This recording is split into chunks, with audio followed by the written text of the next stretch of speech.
ये जितनी भी माता बहनें खड़ी हैं 50-60 हैं, सबके एक ही विचार हैं, एक के कुएं का पानी है। अब देखना ये बढ़ चढ़ के और क्या क्या बोलेंगी ये। मैं तो सिंदूर भी लगाती हूं, मैं तो बिंदी भी लगाती हूं, संत रामपाल जी कभी मना नहीं करते, हम तो शादी में भी जाते हैं। इनके विचार सुनते जाइए भाई और बहनों। अब आप हाँ नमस्कार जी। नमस्कार जी। क्या नाम है, कहाँ से आए? संतोष नाम है जी। मैं कैथल से आई हूँ। सेक्टर 18 से गांव मेरा प्योदा है। इस टाइम कैथल में रह रहे हैं। कितने दिनों से संत रामपाल जी से जुड़े हैं? मैं जी 30 दिसंबर 2012 को जुड़ी थी, 14 साल। अच्छा, एक चीज है, जैसे ये लोग कह रहे हैं कि ऐसा कुछ नहीं है कि संत रामपाल जी बिंदी उतरवाते हैं या सिंदूर उतरवाते हैं, लेकिन आपका मैं देख रहा हूँ कोई सिंदूर वगैरह लगा हुआ हमें दिख भी नहीं रहा। वो देखो ये बहन है जी, ये आई हुई है, सिंदूर लगा रखा है इन्होंने। एक बार कैमरामैन को कहूंगा मैं, ये देखिए इन्होंने ये संत रामपाल जी की शिष्या हैं और इन्होंने सिंदूर भी लगाया हुआ है। आप सिंदूर लगाते हैं? हाँ जी लगा। अच्छा, ये जी अपने अनुयायियों को भड़का रही है जी, ताकि ये संत रामपाल जी महाराज के पास न चली जाए, इसलिए वो बोलती है कि सिंदूर नहीं लगाते हैं, ये मंगलसूत्र नहीं पहनते हैं, ये बिंदी लगाते हैं, हम सब कुछ करते हैं, हम शादियों में भी जाते हैं। अच्छा। हमारे गुरुजी कुछ ऐसे कोई भी चीज मना नहीं करते। ऐसा ये झूठी अफवाह फैलाने की कोशिश, ये झूठी कह रही है जी। देखा, इनके ज्ञान के आगे तो संत रामपाल जी भी शर्मा जाए। गुरुजी भी सोच रहे होंगे मैंने कमी छोड़ दी, अब उस कमी को मेरी संगत के द्वारा पूरा किया जा रहा है। जितनी भी बहन बेटियां आती हैं, कोई सबको प्रार्थना की जाती है कि किसी प्रकार का भी बाह्य आडंबर आपने नहीं करना है। ना कोई टिक्की बिंदी लानी है, ना कोई लिपस्टिक लगानी है, ना कोई हार श्रृंगार की लगानी है, और न ही ये नाखून पालिश वगैरह यानी कोई ऐसे भड़कीले वस्त्र भी आप जी ने नहीं पहनने चाहिए। क्या कह रही है ये कि संत रामपाल जी कुछ नहीं छुड़वाते, मैं तो बिंदी भी लगाती हूं, मैं तो सिंदूर भी लगाती हूं, और हम तो शादी में भी जाते हैं। और जब इस बहन ने ये कहा ना कि मैं तो सिंदूर भी लगाती हूं, तो इसके बराबर वाली का देखो रिएक्शन, उसके माथे की तरफ देख रही हूं तिरछी होके, हे सच में लगा रखा है, हे बावड़ी मैंने तो बेरा ही कोई ना था, आज के बाद तो मैं भी लगाऊंगी। अब वो पीछे वाली भी लगाना शुरू कर देगी, देख लो कैसे ध्यान से देख रही है। जब इसने कहा ना मैं तो सिंदूर भी लगाती हूं, तो पीछे वाली बहन ध्यान से देख रही है कि मैं पीछे क्यों, मैं भी लगाना शुरू करूं। अब विचार करो भाई और बहनों, ये जितनी भी माता बहनें हैं, कोई 10 साल से जुड़ी है, कोई 15 साल से जुड़ी है, कोई 20 साल से जुड़ी है, और ये माता बहनें इस प्रकार की ज्ञान विरुद्ध बातें कर रही हैं और ये वीडियो सोशल मीडिया पर डाले जा रहे हैं। सोचो भाई और बहनों, जो नए भगत जुड़ रहे हैं उन भगतों के ऊपर क्या असर पड़ेगा? क्या वो भगत कभी आडंबर छोड़ पाएंगे? ये बुराइयां त्याग पाएंगे? ये हाल है सतलोक आश्रमों से जुड़ी संगत का। काल बिल्कुल सिर पर बैठा है डंडा लेके। इस आडंबर और पाखंड को, ये हार श्रृंगार करना, टिक्की बिंदी सिंदूर, सतगुरु रामपाल जी ने इसको आडंबर बताया, पाखंड बताया, फंड बताया। और सतगुरु रामपाल जी की पुरानी पुरानी शिष्याएं इस आडंबर और पाखंड को रोड पर खड़ी होकर इसको प्रमोट कर रही हैं, इसको अच्छा बता रही हैं, अपनी आन बान शान बता रही हैं कि मैं तो सिंदूर लगाती हूं, मैं तो टिक्की लगाती हूं, हम तो सब कुछ पहनते हैं। ये गुरुजी की इज्जत कर रही है, गुरुजी की बेइज्जती कर रही हैं। ये समाज को क्या संदेशा दे रही हैं? भगत समाज को क्या संदेशा दे रही हैं? लोग तो संत रामपाल जी के सत्संग सुन सुनकर इन आडंबरों से, पाखंडों से दूर होने की सोच रहे हैं, और ये माता बहनें आडंबर को बढ़ावा दे रही हैं, पाखंड को बढ़ावा दे रही हैं। तो आने वाली जो भगत आत्माएं होंगी वो इन पुराने पुराने भगतों को देखकर आडंबर क्यों छोड़ेंगी, पाखंड क्यों छोड़ेंगी? तो आप जी भली भांति विचार कर सकते हैं कि सतगुरु रामपाल जी का मिशन वास्तव में इन सतलोक आश्रमों से चल रहा है या साध संगति से चल रहा है। ये इस आडंबर और पाखंड का सरेआम रोड पर खड़ा होकर दिखावा कर रही हैं, और साध संगति से जुड़ी माता बहनों को यदि कोई पूरे संसार की संपत्ति भी दे दी जाए तो भी वो माता बहनें माथे पर एक बिंदी भी नहीं लगाएंगी, एक बिंदी भी।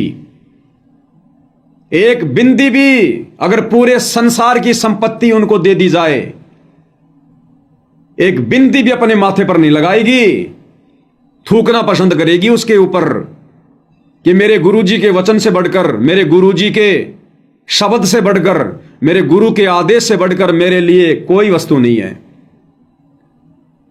और ये सतलोक आश्रमों से जुड़ी माता बहनें ये बढ़ावा दे रही है पाखंड को रोड पे खड़ी होकर, तो सोच लीजिए भाई और बहनों सतगुरु का मिशन कहां से चल रहा है।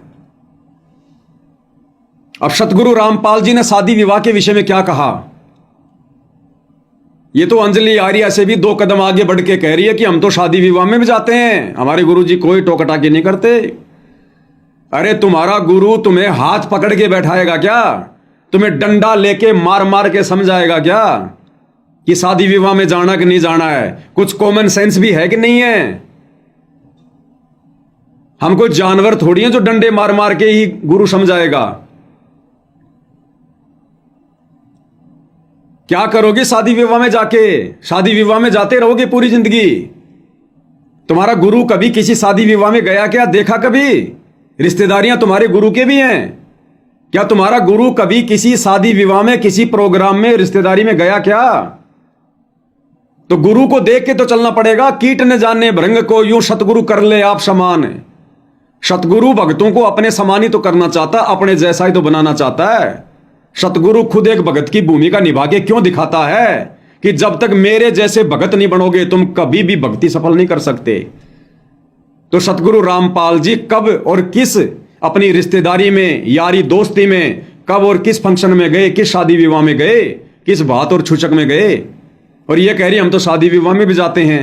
अरे नए भगत क्या शिक्षा लेंगे तुम्हारे से? वो तो बिगड़ेंगे उल्टा। अब ये सत्संग नहीं सुनती भाई और बहनों, जबकि सतगुरु रामपाल जी तो सत्संग में स्पष्ट कह रहे हैं कि अगर हो सके तो शादी विवाह में जाने से टलो, और फिर भी अगर जाना पड़ गया तो फॉर्मेलिटी करो, एक कोने में जाके बैठ जाओ, राम नाम की माला लेके बैठ जाओ। फिर भी यदि जाना पड़ गया तो पहला आदेश क्या है कि शादी विवाह में जाने से टलो। आदेश दे रहे हैं कि शादी विवाह में मत जाओ, चाहे कोई नाराज हो चाहे कोई खुश रहे। ये परमात्मा की मर्यादाओं के खिलाफ है, क्योंकि इस आम समाज में जो शादी विवाह होते हैं ये आडंबर है, पाखंड है, लेन देन है, दान दहेज है, दुनिया भर का दिखावा है, डीजे वाजे, नाचना, घोड़ी बैंड, पंडित, ये सब शास्त्रों के विरुद्ध है। तो गुरुजी कभी आदेश नहीं देंगे इनमें जाने का। तो गुरुदेव कहते हैं प्रथम तो जाने से टलो, जाने से टलो यानी मत जाओ, हो गया आदेश। और फिर भी यदि जाना पड़ गया, ये उन कमजोर आत्माओं के लिए कह रहे हैं जो नए नए भगत बनते हैं, जो समाज का प्रेशर, दबाव, लोकलाज एकदम से छोड़ नहीं पाते, उनके लिए फिर कह रहे हैं कि अगर जाना भी पड़ गया तो केवल फॉर्मेलिटी करो, एक कोने में जाके बैठ जाओ, माला ले लो और किसी चीज में कोई सहयोग मत करना। अब जब जाके माला ही लेनी है, कोई सहयोग ही नहीं करना, तो वो माला अपने घर पे बैठ के कर लो ना। वहां जाके दिखावा करने की क्या जरूरत है जब वहां जाके कुछ करना ही नहीं है, ना नाचना, ना गाना, ना बैंड बाजे, ना कुछ और, तो वहां जाके करना क्या? फिर ब्याह शादी में मुंह दिखाना है? तो वो माला तो अपने घर पे लेके बैठे रहो फिर। और ये कह रही हम तो शादी विवाह में भी जाते हैं, और गुरु कह रहा है कि शादी विवाह में जाने से टलो। क्या कह रहे हैं गुरुदेव भगवान, ध्यान से सुनो। अब आज किसी को ये पता लग गया कि आपका कैंसर है और उसके घर में चाहे ब्याह हो छोरे का, लड़के का, और उसको कोई नो के आजा डांस कर ले, नो के तू जा मेरा अपना काम करे, हो रहा डांस, मेरी तो 7-8 नौरी है, अब करके दिखाओ, डांस बजाओ, डीजे सुनो, गाने। तो पुण्यात्माओं, संत पहले ही सतर्क होते हैं, इसलिए वो बकवाद अच्छी नहीं लगती उन्हें। अपना भजन करते, कोई बाढ़ में कुआं पड़ो, पड़ते रहो, बजाए जाओ डीजे। अपना जाना भी वैसे तो वहां से टलो, अपना जाना भी वैसे तो वहां से टलो, अपना जाना भी वैसे तो वहां से टलो। और जाना भी पड़ जाता अपना फॉर्मेलिटी करके कोण में बैठ जा अपनी माला लेके, और वो करते रहे जो तुम न करना फंड। तो पुण्यात्माओं, आम संसार तनु कहेगा भाई तू ऐसा के मायूसा रहता है, तेरा के बिजली गिर गई, ऐसा के नुकसान हो रहा है, तू नाचता गाता कोई ना। तो उसके लिए माथा नहीं मारा है, गढ़ा नहीं बोला है। कहते साकट और सवान को ऊट जवाब नहीं दे। उसने न कह दे भाई मेरी को ना रुचि, मेरी इच्छा नहीं बनती, बात खत्म हुई। समाज कहता रहेगा, जब उनके साथ बढ़ेंगे तो पता लगेगा। उनके साथ तो दुर्घटना होगी जब डरेंगे। हम पहले डर जाते हैं, तो समझदार वही होता जो पहले डरे। तो ये हैं शादी विवाह में जाने या ना जाने के विषय में सतगुरु रामपाल जी के आदेश। अब गुरु कोई हाथ में कोई बेसबॉल लेके डंडा लेके तुम्हारे घर के गेट पर खड़ा नहीं रहेगा कि जाके दिखा तू शादी में कैसे जाएगी। गुरु ने भैया ज्ञान दे दिया। काल के साथ परमात्मा का यही तो एग्रीमेंट है कि आप जबरदस्ती किसी के साथ मत करना, आप केवल अपना ज्ञान समझाना, अपनी मर्यादा समझाना, सत्संगों के माध्यम से। जो आपके ज्ञान को समझे आपका, जो नहीं समझे वो मेरा। तो सतगुरु ने तो कह दिया भैया कि वैसे तो शादी विवाह में जाने से टलो, आदेश हो गया, और फिर भी जाना पड़ जाए तो चुपचाप माला लेके कोने में बैठे रहना। अब बताओ, जिसके घर में शादी विवाह है, लोग नाच रहे हैं, गा रहे हैं, खुशी मना रहे हैं, तुम वहां पर मायूस सा चेहरा लेकर कोने में माला जपोगे, तुम्हारी इज्जत होगी क्या? 10 गालियां तुम्हें देंगे, 10 गालियां तुम्हारे गुरुजी को देंगे कि फिर तू आया क्यों शादी में, जब तेरे को कुछ करना है नहीं है तो क्यों आया फिर तू? तो भाई और बहनों, इन आश्रमों में सत्संग नहीं सुने जाते, ज्ञान की छींट भी नहीं है। ये ज्ञान चर्चा ही तो हो रही है। जैसे गुरुदेव ने अपने भक्तों के माध्यम से चारों शंकराचार्यों के विचार ले लिए और इधर से गुरुदेव ने बैठ के वीडियो बना दिया, अपने विचार, हो गई ज्ञान चर्चा। अब ये सतलोक आश्रमों से जुड़े बड़े बड़े पुराने भक्तों के विचार और इधर से सात संगति से जुड़े भाई बहनों के विचार, गुरु के ज्ञान आधार से ये ज्ञान चर्चाएं तो चल रही है। इसी से तो निर्णय करना पड़ेगा कि आज गुरु की गैर हाजिरी में आप इन सतलोक आश्रमों से जुड़कर मर्यादा में रहकर भक्ति कर सकते हो या साध संगति से जुड़कर। यह निर्णय आप भाई बहनों के हाथ में है। अब आगे क्या कहा जा रहा है? ये हमारी माता बहनें सतलोक आश्रमों से जुड़ी हुई और अपने हाथों की चूड़ियां दिखा दिखा कर इंटरव्यू दे रही हैं कि देखो हम तो चूड़ियां पहनते हैं। और एक नहीं, दो नहीं, 10 नहीं, ये जितनी भी माता बहनें, सबके हाथों में चूड़ियां, किसी के हाथ में 1, किसी के हाथ में 10 चूड़ियां, कंगन, और सरेआम रोड पर हिला के हाथों को दिखा रही हैं। देखिएगा ड्रामा, पाखंड, सरेआम रोड पर आ गया ड्रामा। अरे जब तक गुरुजी आश्रम में थे तब तक तो ये ड्रामा अपने घरों में करती थी। अब गुरुजी के जेल जाने के बाद इनका डर खत्म हो गया, अब ये ड्रामा रोडों पर आकर करने लग गई। क्या कह रही है सुनिए ध्यान से। अंजलि आ रहा है। हाँ जी, ये झूठी बोल रही है जी। खुद इनके आर्य समाज है नहीं, जो वो भी संत रामपाल जी महाराज से नाम दीक्षा लेके वो भी भक्ति कर रहे हैं। अच्छा, हाँ, कि वो नहीं कर सकते हैं, ये भी तो कर सकते हैं, ये भी आर्य समाज और है। मैं एक बार ये कैमरा मैन को कहूंगा, ये देखो हाथ में चूड़ी और दिखा दे। वो ये कहते हैं कि चूड़ी भी उतरवा देते हैं। तो ये देखिए, ये संत रामपाल जी की शिष्याएं हैं यहाँ पर और इन्होंने चूड़ियां भी पहनी हुई हैं, ऐसा कुछ नहीं है। ये देखिए यहाँ पर आप देखेंगे तो यहाँ चूड़ियां पहनी हुई आपको काफी महिलाएं जो संत रामपाल जी की शिष्या हैं वो सभी यहाँ पर। और ये देखिए, मेरे हाथों में नौ चूड़ियां हैं, थोड़ा ठहरो सजन मजबूरियां हैं, मेरे हाथों में नौ। यहाँ ये बिंदी लगी हुई। हाँ ये लो जी, कहते हैं ना जी, साक्ष्य को, प्रमाण को क्या जरूरत है। तो आप ये देख सकते हैं, ये बिंदी लगाए हुए भी हमें मिल गई यहाँ पर। संत, ये इनसे जान लेते हैं ये संत रामपाल जी की शिष्य हैं या वैसे आए हुए यहाँ। जी नमस्कार। इसको कहते हैं आडंबर, इसको कहते हैं पाखंड, इसको कहते हैं गुरु के गाल पर चोट मारना। अरे गुरुजी के ज्ञान के ऊपर चोट, गुरुजी के गाल के ऊपर थप्पड़ अंजलि आर्या ने नहीं मारा। आज गुरु के ज्ञान के और गाल के ऊपर थप्पड़ तुम गुरु की शिष्याएं सरेआम रोड पर खड़ी होकर मार रही हैं। ये उपदेश दिया था तुम्हारे गुरु ने, ये ज्ञान दिया तुम्हारे सतगुरु ने। सरेआम सारी माता बहनें खुश होकर अपने हाथों की चूड़ियां हिला के दिखा रही हैं कि हम तो सब पहनती हैं। गुरु कह रहा है ये आडंबर है, पाखंड है, नहीं पहनना। और ये दिखा कर जो नई संगत है, जो नए भगत हैं, उनको भी गलत दिशा दी जा रही है। इसलिए मैं पवन दास हर बार कहता हूं ये सतलोक आश्रम पाखंड के अड्डे हैं, आडंबर के अड्डे हैं, राजनीति के अड्डे हैं। अब समझ में आ रहा होगा भाई बहनों को। जब इन पुरानी पुरानी माता बहनों की आज भी ये हालात है, तो सोचिए इन आश्रमों में जो नए नए भगत हैं उनकी क्या हालत होगी। मेरे हाथों में 9 चूड़ियां हैं, थोड़ा ठहरो सजन मजबूरियां हैं। माता बहनें कह रही हैं अभी तो 9 चूड़ियां हैं क्योंकि गुरुजी जेल में हैं, और थोड़ा ठहरो, जब गुरुजी सतलोक चले जाएंगे तब मेरी मजबूरियां खत्म हो जाएंगी। थोड़ा ठहरो सजन मजबूरियां हैं। एक बार गुरुजी सतलोक चले जाए फिर देखना यहां से लेकर यहां तक पहनूंगी। थोड़ा ठहरो सजन मजबूरियां हैं। अभी तो गुरुजी जेल में है, जब सतलोक जाएंगे ना तब देखना तुम मेरा रुतबा, मेरा हर श्रृंगार। भाई और बहनों, कुछ समझाने को शब्द नहीं है, कुछ कहने को शब्द नहीं है। एक तरफ सतगुरु रामपाल जी के विचार और एक तरफ सतगुरु रामपाल जी के फॉलोवर के विचार। वो फॉलोवर जो सतलोक आश्रमों से जुड़े हैं, जो सतगुरु रामपाल जी के कलयुगी परिवार के पीछे अंधे होकर चल रहे हैं, आप जी की आंखों के सामने हैं। सतगुरु रामपाल जी के आशीर्वाद की छींट मात्र भी इन आश्रमों में नहीं है, इन माता बहनों के ऊपर नहीं है। केवल इनके संस्कार चल रहे हैं, इनकी बैटरी चल रही है, किसी की मर्यादा सुरक्षित नहीं है।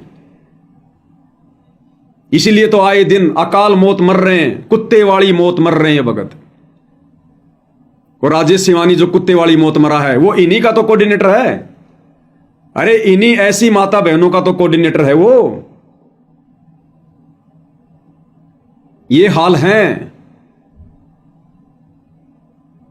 सोचो अब इनके बच्चों की क्या हालत होगी। इनकी जवान बेटियां कैसे आडंबर करना छोड़ेंगी, कैसे पाखंड करना छोड़ेंगी, जब घर की मुख्य ये सदस्य ही पाखंड करना नहीं छोड़ रही। और जिन भक्तों को ये नाम दीक्षा दिलवाएंगी ज्ञान प्रचार करके, सोचो वो माता बहनें वो कैसे आडंबर छोड़ेंगी, वो कैसे पाखंड छोड़ेंगी। वो तो यही सोचेंगे जब हमारे से बड़े बड़े भगत ही अभी तक सोना चांदी हार श्रृंगार टीकी बिंदी लगा रहे हैं तो फिर गुरु जी का आदेश ही होगा, क्योंकि जब ये सत्संग नहीं सुनती तो वो कहां से सुनेंगी। अब विचार करो भाई और बहनों, आम समाज की औरतों में और सतगुरु रामपाल जी से जुड़ी माता बहनों में क्या फर्क रह गया। अरे वो आम समाज की औरतें तो बेचारी इसलिए पहनती हैं, उनको तो कोई तत्व ज्ञान नहीं, कोई सतगुरु प्राप्त नहीं। इन माता बहनों को तो सब कुछ प्राप्त है, फिर भी ये आडंबर क्यों, पाखंड क्यों। और खुश होकर ये प्रमोट कर रही है पाखंड को, बढ़ावा दे रही है पाखंड को, खुद के भगत समाज को बिगाड़ रही हैं। और दुनिया में क्या संदेशा दे रही है ये हालात है सतलोक आश्रमों से जुड़ी आत्माओं का। आगे सुनो, सबके विचार सेम है, एक एक कुएं का पानी है। वो कहते हैं ना कि जब कोई व्यापारी सौदा करता तो 1000 बोरियों को खोल के नहीं देखता, कुछ एक बोरी में परखी मार के देख लेता है। उसी क्वालिटी का माल सभी बोरियों में मिलता है। तो जितने भी सतलोक आश्रम है देश विदेश में, आप कहीं भी जाकर देख लेना, एक एक कुएं का पानी है। ये आडंबर, ये पाखंड, ये फंड आपको हर जगह मिलेगा।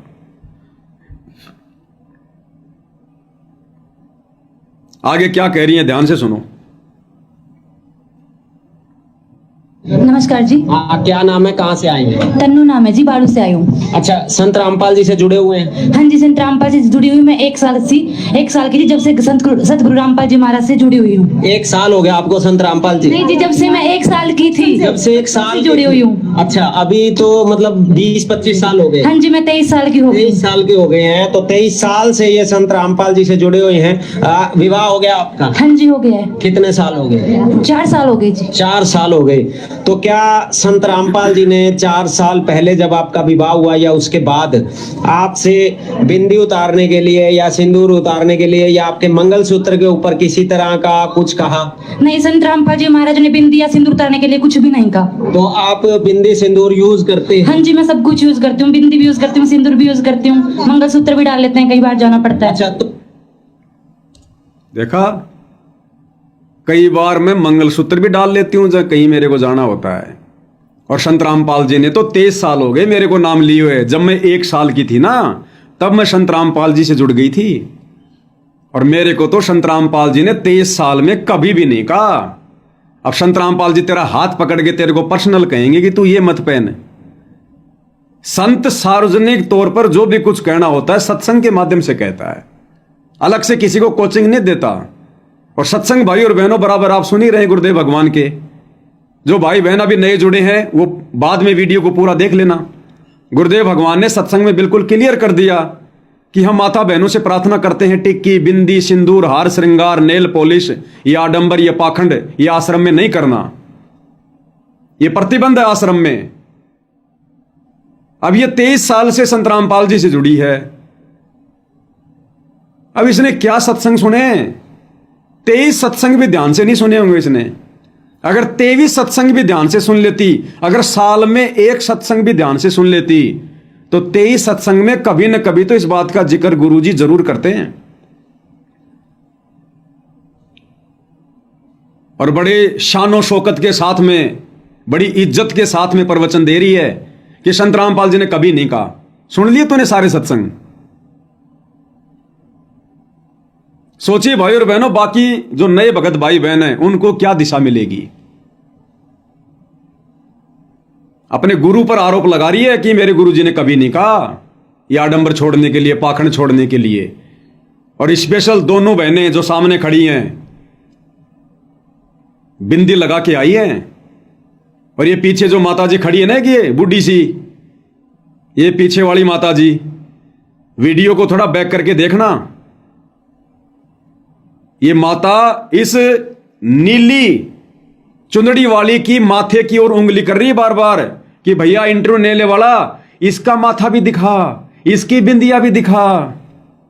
बैक करके देख लेना।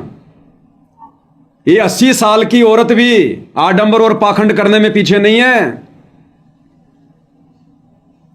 और साइड वाली बहन की तरफ उंगली करके इशारा कर रही है कि इसके माथे की बिंदी भी दिखा, जैसे बहुत बड़ा कोई शबाब का काम हो रहा हो, बहुत बड़ा कोई अवार्ड लेने की बात चल रही हो। ये हाल है। सुनते जाओ भाई और बहनों। मैं तो मंगलसूत्र भी डाल लेती हूं, कोई दिक्कत नहीं है, कोई आंट नहीं है इनको। ये कल को बकरे भी खाने लग जाएंगे, ये कल को शराब भी पीने लग जाएंगे, इनके कोई दिक्कत नहीं। और ये कह देंगे कि संत रामपाल जी ने तो कभी नहीं कहा। अरे जब जब भूल पड़े पुस्तक के लास्ट में सतलोक आश्रम वालों ने काल प्रेरणा से नियम मर्यादाओं में छूट दे दी, और उस पुस्तक में साफ साफ लिख दिया नाम गुरुजी का कि अगर किसी माता बहन से उसका पति अगर मांस बनवाता है तो मांस बना के दे सकती है। और सोच ले, मैंने तो बनाया ही नहीं। किसी का पति अगर शराब के लिए कहता है तो उसको शराब का पैक बना के दे दे, और सोचे मैंने तो कुछ किया ही नहीं। तो ये कल को सारे काम करेंगी उल्टे, टोटल ज्ञान विरुद्ध काम होंगे। ये संत रामपाल जी के भगत मांस भी खाएंगे, क्योंकि मांस को पकाना तो शुरू हो गया, दारू के पैक बना के तो देने शुरू हो गए।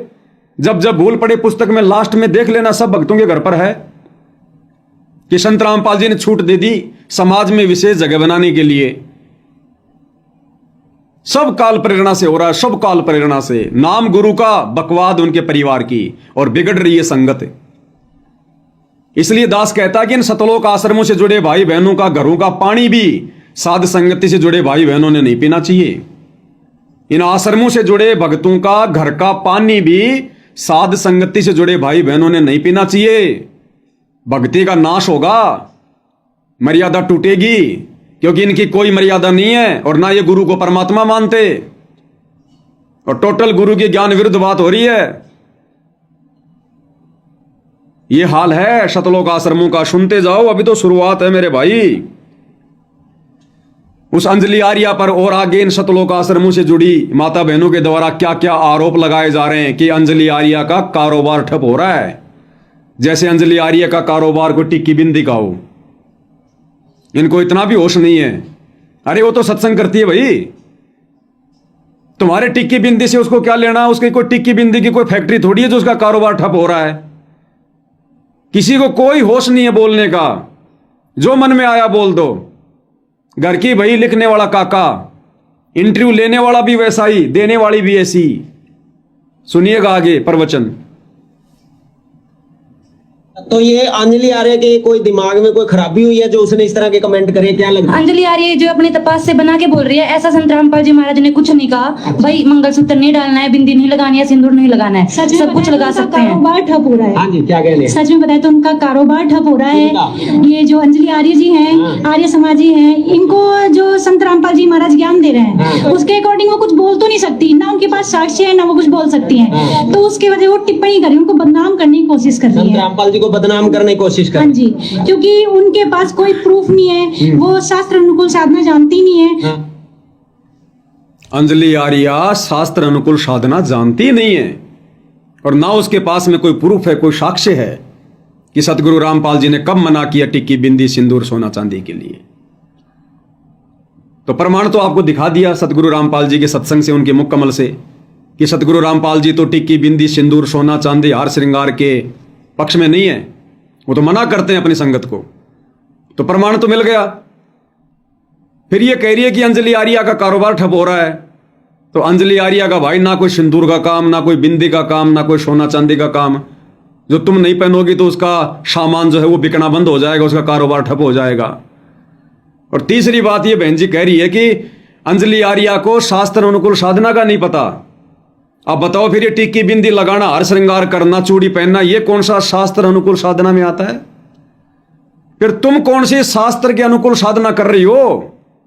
चलो अंजलि आर्या को तो शास्त्र अनुकूल साधना का नहीं पता, लेकिन माता बहनों ये टिक्की बिंदी हार श्रृंगार ये लाल थोबड़े करके जो तुम खड़ी हो, लाल अपना माथा करके, ये गुरुजी ने कब बताया कि ये शास्त्र अनुकूल साधना में आता है?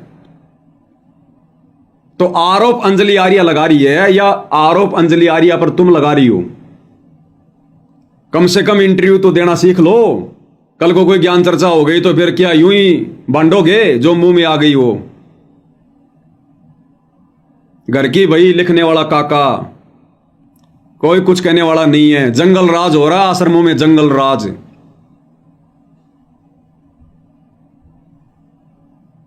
आगे सुनो, अंजलि आर्य के पास में कोई प्रूफ नहीं है, हमारे सामने आके बात करो, हम देंगे उसको प्रूफ है। सुनते जाओ इनके कारनामे। तो उन पर आप अंजलि आर्य को क्या कहना चाहेंगे? अंजलि आर्य का मैं ये कहना चाहती हूँ, सोशल मीडिया पर बैठकर कुछ भी बोल सकता कोई भी जी। अगर उसमें दम है और उसके पास कोई प्रूफ है तुम्हारे पास आगे बात कर। बताओ, ये 80 साल की बुढ़िया भी कह रही उसमें दम है, उसमें औकात है, तो हमारे सामने आके बात करो। बताओ, ये हाल है इन सतलोक आश्रमों से जुड़ी माता बहनों का। ये आश्रमों से जुड़े भाई बहन तो भक्तों को मारते पीटते हैं ही। ये माते बहनें भी क्या कह रही हैं? अगर अंजलि आर्या में दम है, उसकी औकात है, तो हमारे सामने आके बात करो। ये बॉक्सिंग करेगी, बॉक्सिंग। आगे क्या कह रही है दूसरी बहन कि अंजलि आर्या के पास में कोई प्रूफ नहीं है, कोई साक्ष्य नहीं है, वो झूठ कह रही है और हमारे हिसाब से वो गलत कह रही है। ये क्या कह रही है आश्रम से जुड़ी माता बहनें कि हमारे हिसाब से वो आश्रमों से जुड़ी माता बहनें गलत कह रही हैं। गुरुजी के हिसाब से नहीं, इनके हिसाब से वो गलत कह रही है, क्योंकि इन माता बहनों से ये आडंबर करने छोड़े नहीं जा रहे। तो कह रही है हमारे हिसाब से वो गलत कह रही है। सुनते जाओ। हाँ जी, नहीं, अब उन्होंने बोल दिया, ये तो गलत बोल दिया ना, आप लोगों के हिसाब से तो गलत ही बोला। गलत ही बोल दिया ना। इंटरव्यू देने वाला क्या कह रहा है, लेने वाला, कि आप लोगों के हिसाब से तो उसने गलत कह दिया ना। हाँ बोला, गलत कह दिया हमारे हिसाब से उसने, क्योंकि इन माता बहनों से आडंबर छूट नहीं रहा, पाखंड छूट नहीं रहा, टिक्की बिंदी हार श्रृंगार करना छूट नहीं रहा, तो इनके हिसाब से तो गलती कह दिया। इसीलिए तो इनके आत्म सम्मान को ठेस पहुंच गई कि टिक्की बिंदी छुड़वाने की बात अंजलि आर्या क्यों कर रही है। तो इनके आत्म सम्मान को ठेस पहुंची है। अरे उसने गुरुजी को क्या बोल दिया, इनको कोई लेना देना नहीं है। इनको ये सलाह क्यों दे दी टिक्की बिंदी छोड़ने की? तो कह रही है हमारे हिसाब से तो गलत कह दिया। इंटरव्यू लेने वाला खुद कह रहा कि तुम्हारे हिसाब से तो उसने गलती कह दिया। दोबारा सुन लो। नहीं है। ध्यान से सुनो। मंगलसूत्र के ऊपर किसी तरह का कुछ कहा? नहीं, संत रामपाल जी महाराज ने बिंदी या सिंदूर उतारने के लिए कुछ भी नहीं कहा। तो आप बिंदी सिंदूर यूज करते हैं? हाँ जी, मैं सब कुछ यूज करती हूँ, बिंदी भी यूज करती हूँ, सिंदूर भी यूज करती हूँ, मंगलसूत्र भी डाल लेते हैं, कई बार जाना पड़ता है। अच्छा, मंगलसूत्र भी डाल लेते हैं, कई बार जाना पड़ता है। तो ये अंजलि आर्य के कोई दिमाग में कोई खराबी हुई है जो उसने इस तरह के कमेंट करे? क्या लगता है? अंजलि आर्य जो अपने तपास से बना के बोल रही है, ऐसा संत रामपाल जी महाराज ने कुछ नहीं कहा। भाई मंगलसूत्र नहीं डालना है, बिंदी नहीं लगानी है, सिंदूर नहीं लगाना है, सब कुछ लगा सकते हैं। कारोबार ठप हो रहा है। हाँ जी, क्या कह रहे हैं? सच में बताए तो उनका कारोबार ठप हो रहा है। ये जो अंजलि आर्य जी हैं, आर्य समाजी हैं, इनको जो संत रामपाल जी महाराज ज्ञान दे रहे हैं उसके अकॉर्डिंग वो कुछ बोल तो नहीं सकती, ना उनके पास साक्ष्य है ना वो कुछ बोल सकती हैं। तो उसकी वजह वो टिप्पणी कर रही है, उनको बदनाम करने की कोशिश कर रही संत है। रामपाल जी को बदनाम करने की कोशिश कर? हाँ जी, क्योंकि उनके पास कोई प्रूफ नहीं है, वो शास्त्र अनुकूल साधना जानती नहीं है। ये बहन जानती है शास्त्र अनुकूल साधना, टिक्की लगाना शास्त्र अनुकूल साधना है। तो उन पर आप अंजलि आर्य को क्या कहना चाहेंगे? अंजलि आर्य को मैं ये कहना चाहती हूँ, वो सोशल मीडिया पर बैठ कर कुछ भी बोल सकता कोई भी जी। अगर उसमें दम है और उसके पास कोई प्रूफ है तो हमारे पास आगे बात करो। अच्छा, हाँ जी। नहीं, अब उन्होंने बोल दिया, ये तो गलत बोल दिया ना, आप लोगों के हिसाब से तो गलत ही बोला। गलत ही बोल दिया ना। इनके हिसाब से गलत बोल दिया अंजलि आर्य ने। अंजलि आर्य ने ये नहीं बोलना चाहिए था कि संत रामपाल जी टिक्की उतराते हैं, बिंदी उतरवाते हैं, सिंदूर हटवाते हैं, सोना चांदी नहीं पहनने देते, आडंबर नहीं करने देते। इनके हिसाब से उसने गलत कह दिया। अगर वो अंजलि आर्य ये कह देती कि संत रामपाल जी 16 श्रृंगार करवाते हैं, टिक्की बिंदी लगवाते हैं, तो ये अंजलि आर्य की आरती उतारती, आरती की वाह बहन वाह, तुमने हमारी मन की बात कह दी। तो इनको दिक्कत सतगुरु रामपाल जी के आत्मसम्मान पर ठेस लगी उससे नहीं है, इनके आत्मसम्मान पर ठेस लगा दी अंजलि आर्य ने। और कह रही उसके पास कोई प्रूफ है तो सामने आके बात कर, उसकी औकात नहीं सामने आने की। देखो, ये है हमारी बुजुर्ग माता बहनों के बोल वचन। ये अपने ज्ञान का परिचय दे रही है माता बहनें कि 20-20 साल से सतगुरु रामपाल जी जिन्होंने क्या ग्रहण किया, क्या सीखा, और क्या इनके परिवार में इनकी बहुएं, इनकी बेटियां, वो कितनी मर्यादा में होंगी जब इन माता बहनों का ये हाल है। मर्यादा नाम की चीज नहीं है जो भाई बहन सतलोक आश्रमों से जुड़े हुए हैं। कह रही उसके पास कोई प्रूफ तो नहीं है कि संत रामपाल जी ने मना किया हो टिक्की बिंदी श्रृंगार के लिए। तो बहन जी फिर से सुन लो सतगुरु रामपाल जी का आदेश क्या है, प्रूफ ले लो। अब जैसे आप जी सत्संग में आते हो, आप जी सत्संग में आते हो, बहन बेटी भाई बुजुर्ग सभी, और यहाँ आपको एक संत भक्त बनाया जाता है। जितनी भी बहन बेटियां आती हैं, कोई सबको प्रार्थना की जाती है कि किसी प्रकार का भी बाह्य आडंबर आपने नहीं करना है, ना कोई टिक्की बिंदी लानी है, ना कोई लिपस्टिक लगानी है, ना कोई हार श्रृंगार की लगानी है, और न ही ये नाखून पालिश वगैरह यानी कोई ऐसे भड़कीले वस्त्र भी आप जी ने नहीं पहनने चाहिए। तो मिल गया बहन जी आपको प्रूफ। आप कह रही हो ना अंजलि आर्य के पास में कोई प्रूफ नहीं है, कोई सबूत नहीं है कि हमारे गुरुजी ये सब कुछ छुड़वाते हैं। तो गुरुजी ने खुद कह दिया भैया मैं छुड़वाता हूं, अब क्या करोगी उसका?